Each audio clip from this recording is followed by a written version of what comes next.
Galit na ako. Ganda. Po? Ganda, bili ka na. May roses tayo dito, 3 for 50. Balloons. Gusto yung balloons. Chocolate. Oo nga. Hala, nakarat si Hala, Pauline. taken ka ba? Taken siya sana, oh. Pauline, may nag-aantay sa'yo dito sa labas. Ha? Sino? Bakit? Uy. Hey, nice one, tol. Respeto naman sa aming mga single. Happy Valentine's. Kinikilig ako. Happy Valentine's Day. Ano na yung pamigay mo sa akin yung chocolates, ha?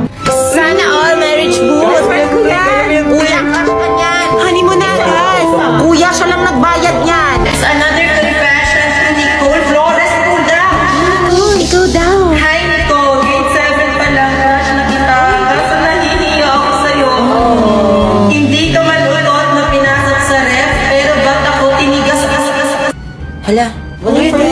Guys, dyan si ma'am. Happy Valentine's. Everybody get back to their proper seats. Proper services. Valentine's? Alam ko, sino ba nasabi na walang klase ngayon?